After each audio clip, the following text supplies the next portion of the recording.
पुण्याचं Swargate police line, दाट वस्ती, वर्दळीचे आवाज आणि त्यात पोलीस खात्यातील शिस्तबद्ध वातावरण.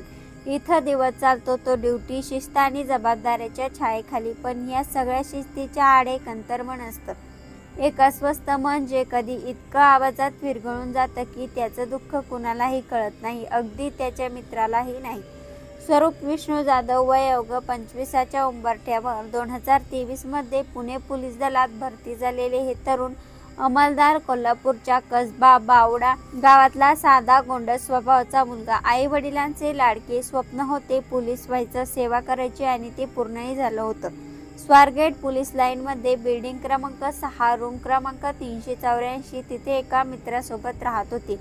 सकाळी रोज उठणं, ड्युटीवर जाणं, कधी कधी रात्री उशिरापर्यंत काम. पोलिसांची नोकरी, चकचकीत वर्दीमागचा अंधार फार क्वचित कुणाला दिसतो. 7 जुलै सोमवार दुपारची 2ची वेळ होती. डायल 112 वर कॉल आलाय. एका पोलीस कर्मचाऱ्यानं आत्महत्या केली असा एक तातडीचा संदेश खडक पोलीस ठाण्याला मिळाला. फौरन एक टीम घटनास्थळी पोहोचली. पोलीस लाईन मधल्या त्या इमारतीत खोली क्रमांक 384 मध्ये सन्नाटा पसरलेला होता. दरवाजा उघडला गेला आणि समोर एक काळजाचा चिरून टाकणारं दृश्य समोर आलं. स्वरूप जाधव पोलीस वर्दीत नाही तर एक टॉवेलच्या गाठीवर लटकले, खिडकीच्या अँगलला टॉवेल बांधलेला, आणि त्यांच्या साहाय्याने त्यांनी स्वतःचा जीव घेतला. घरात कुठेही सुसाईड नोट नव्हती. काहीही मागं न ठेवता स्वरूप कायमचा गेला होता.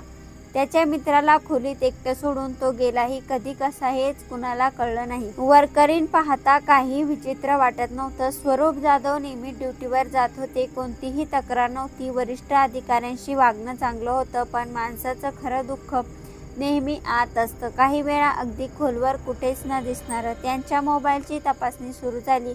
पोलिसांना शक्यता वाटली की कदाचित स्वरूपने त्याच्या मोबाईलमध्ये काही लिहून ठेवलं असेल, मनातलं जीव देण्यामागचं कारण. पण मोबाईल लॉक होता, पासवर्ड कुणालाही माहीत नव्हता. त्यामुळे पोलिसांनी डिजिटल फॉरेन्सिकचा पर्याय निवडला. शशिकांत चव्हाण, खडक पोलीस ठाण्याचे वरिष्ठ पोलीस निरीक्षक, यांनी सांगितले की मोबाईलमधून काही माहिती मिळते का याची चौकशी सुरू आहे. कोल्हापूरमध्ये राहणारे स्वरूपचे आई वडील, एकुलता एक मुलगा, स्वारगेटहून आलेला एक फोन कॉल आणि आयुष्याचं उलथनं झालं. तुमच्या मुलानं आत्महत्या केली. हे वाक्य ऐकून ज्या मायेने त्याला वाढवलं ती आई त्या क्षणी कोसळलीच असणार. वडिलाच्या मनात त्या दिवशी संध्याकाळी स्वरूपला फोन करायचा होता, पण आता कायमचा तो फोन बंद झाला होता. स्वरूप जाधव यांची आत्महत्या एका मोठ्या प्रश्नाचं दार उघडते. पोलिसांसारख्या जबाबदारीच्या नोकरीत मानसिक आरोग्याचं काय? तर तरुण पोलीस भरती होतात, ट्रेनिंग घेतात, ड्युटी करतात, पण त्याचं मन काय अनुभवतंय हे कधीच कोणाला विचारत नाही. स्वरूपाला कोणी त्रास दिला होता का? कामाचा ताण जास्त होता का? वैयक्तिक आयुष्यात काही अशांत होते का? या सर्व प्रश्नांची उत्तर पोलीस शोधत आहे. पण एक गोष्ट मात्र निश्चित, स्वरूपच्या आत्महत्येचं खरं कारण अजूनही एक कोडच आहे. स्वरूप जाधव गेले, पण त्यांच्या जाण्याच्या अनेकांच्या मनात एक सल राहिली. त्यांचे मित्र, सरकारी नातेवाईक सगळेच हळूहळू म्हणतील, काहीतरी बोलला असता रे स्वरूप. पोलिसांची नोकरी प्रतिष्ठेत असली तरी त्यामागचा दबाव कित्येकदा असह्य असतो. या घटनेमुळे पोलीस दलात मानसिक आरोग्याच्या दिशेने अधिक संवेदनशीलतेने पाहणं गरजेचं आहे. शेवटी एक युवक ज्याचं आयुष्य अजून सुरूच व्हायचं होतं तो थांबला, आणि मग राहिलं फक्त एक टॉवेल, एक बंद मोबाईल आणि एक न समजलेली वेदना.